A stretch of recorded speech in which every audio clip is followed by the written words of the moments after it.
O avião que caiu levando o time da Chapecoense, a delegação do clube, jornalistas e tripulação, era único de uma empresa pequena que começou a funcionar em julho do ano passado, mas que já estava transportando seleções milionárias. Veja na reportagem de Flávia Freire. A empresa de aviação Lamia, Linha Aérea Mérida Internacional de Aviação, foi fundada em 2009 em Mérida, na Venezuela. Só em julho do ano passado, mudou sua sede para Santa Cruz de la Sierra, na Bolívia. Tinha só um avião operando, o que caiu. Desde sua fundação, essa pequena empresa transportava seleções milionárias, como a da Argentina e de vários times de futebol sul-americanos, como o boliviano The Strongest, os paraguaios Olímpia e Sol de América ou Atlético Nacional de Medellín, time colombiano que seria o adversário da Chapecoense. Nesse vídeo, o piloto e dono da empresa, Miguel Quiroga, que morreu no acidente, fala sobre isso. É uma satisfação para nós que eles nos hayan elegido, ¿no? Habiendo tantas empresas em Sudamérica, estão volando justamente com nós. Era a segunda vez que a Chapecoense viajaria com a empresa. A primeira foi em outubro. Nesse outro vídeo, gravado pouco antes da decolagem, na segunda-feira, o artilheiro Kempis brinca com a tripulação e se confunde ao chamar de piloto o assistente de voo, Romel Vacaflores. Vamos a hablar con buen resultado. Aquí el goleador. El goleador, el Chapecoense, el goleador jugando la primer final de la Sudamericana. ¿Qué tal el vuelo? ¿Qué tal en la mía? Uma final muito importante para nós, conduzido pela Lamia, nós estamos bem. Vamos que vamos. Entre outubro do ano passado e novembro deste ano, a Lamia fez 6 pedidos para a ANAC para fazer trajetos no Brasil. 4 foram negados. O último pedido de operação no Brasil negado foi o voo da Chapecoense. Os 2 pedidos que a ANAC aceitou foram de voos que trouxeram 2 seleções. Uma vez, este avião pousou em Natal com o time da Bolívia. E em outra, trouxe a seleção da Argentina para jogar em Belo Horizonte. Por nota, a ANAC disse que os outros voos não respeitavam as leis brasileiras, que só permitem voos fretados com aeronaves dos países de origem ou de destino. Dos 3.000 quilômetros que o avião tinha capacidade para percorrer, já tinha voado 2.985.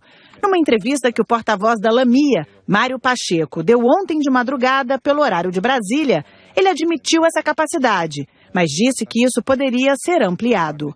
Sí, depende mucho los niveles de vuelo que utiliza la aeronave. Por eso la parte técnica va a ser la que determine en qué niveles de vuelo estaba y cómo podía mejorar la autonomía.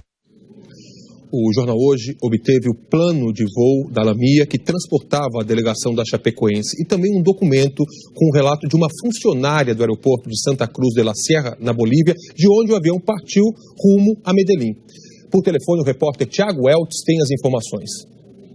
Olá, boa tarde, Evaristo. Boa tarde a todos aí no Brasil. Bom, Evaristo, desde que a possível causa desse acidente começou a ser divulgada, eu acho que as pessoas ficaram com uma pergunta na cabeça, né?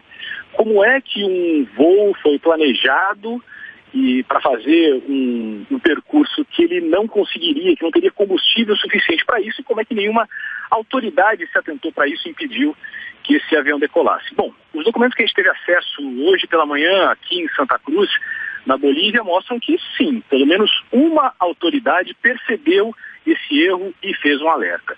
A autoridade é uma funcionária da ASANA, que é a Administração Autônoma de Serviços Aeroportuários e Navegação Aérea aqui da Bolívia. Ela registrou isso num documento que já faz parte da investigação sobre as causas do acidente.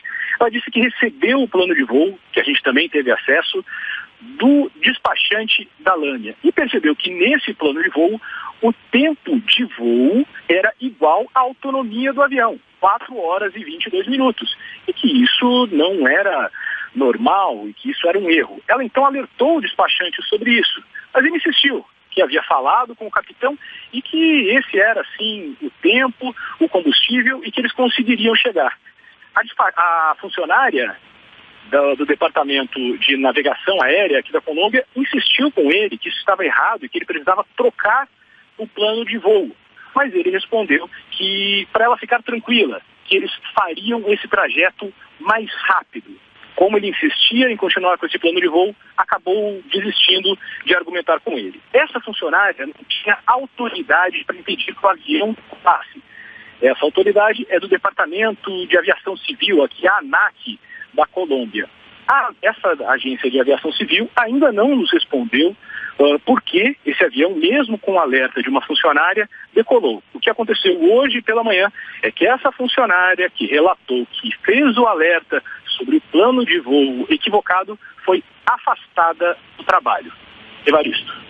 Ok, Tiago, muito obrigado pelas suas informações. Aqui no estúdio está com a gente o comandante Sucupira, que é presidente da APPA, é a Associação dos Pilotos e Proprietários de Avião, e ele veio aqui para a gente tentar entender esses diversos erros que aconteceram durante esse voo da LAMIA. Eu queria que o senhor analisasse comigo o plano de voo.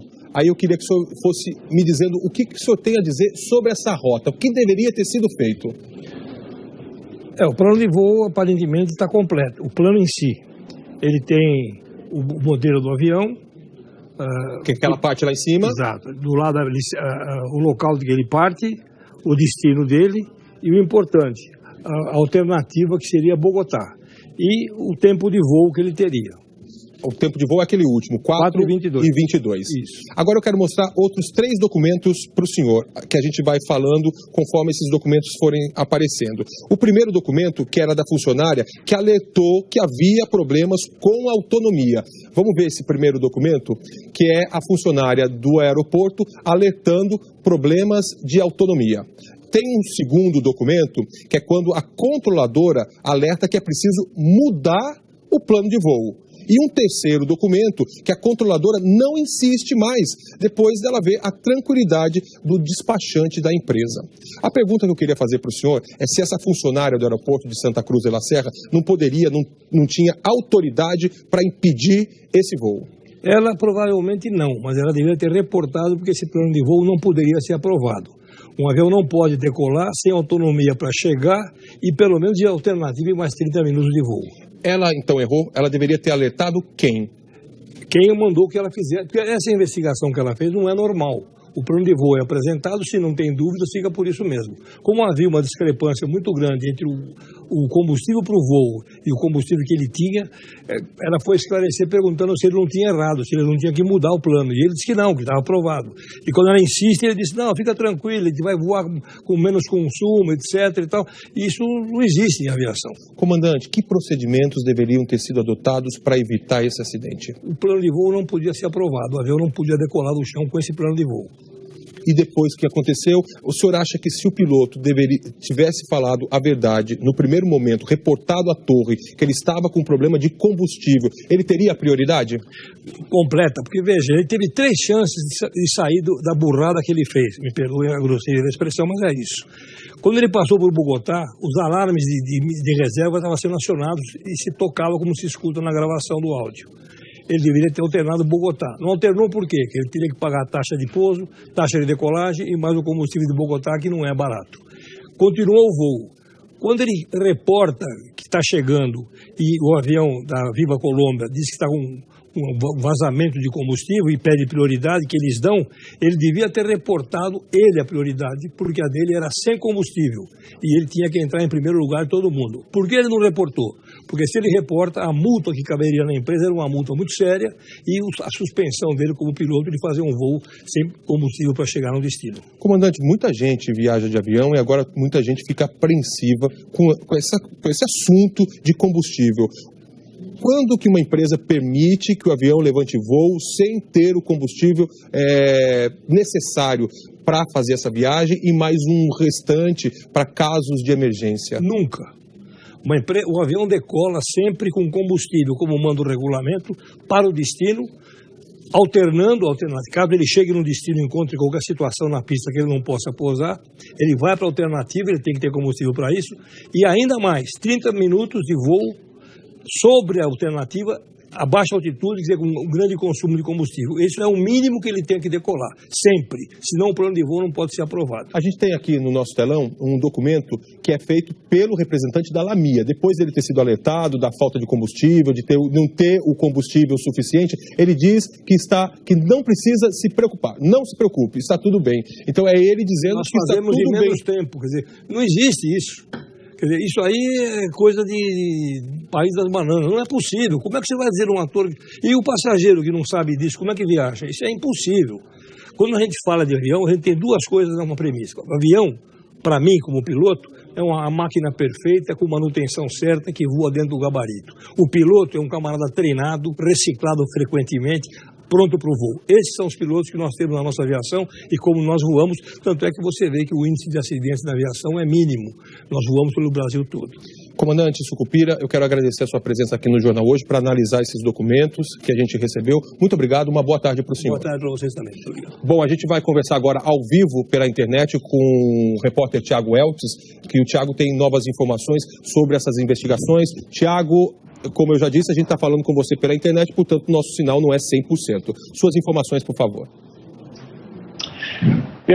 Aqui na Bolívia, a investigação está restrita, por enquanto, à esfera administrativa. Quer dizer, é a Agência Nacional de Aviação Civil deles, a ANAC boliviana, que está tocando a investigação. Não há nenhum inquérito na parte criminal. E foi justamente essa investigação civil que acabou desencadeando esse documento que a gente acabou de mostrar aí, que é o relato da funcionária de um órgão da Agência de Aviação Civil. Essa funcionária recebeu o plano de voo e fez essas observações que a gente acabou de mostrar. Acontece que ela não tinha responsabilidade de parar esse voo. Não. E discutir aqui, justamente. Bom, infelizmente, o nosso contato com o Tiago Eltz não está a 100%, portanto, a gente não está conseguindo entender o que ele está falando, é um contato via internet, então a gente pede desculpas.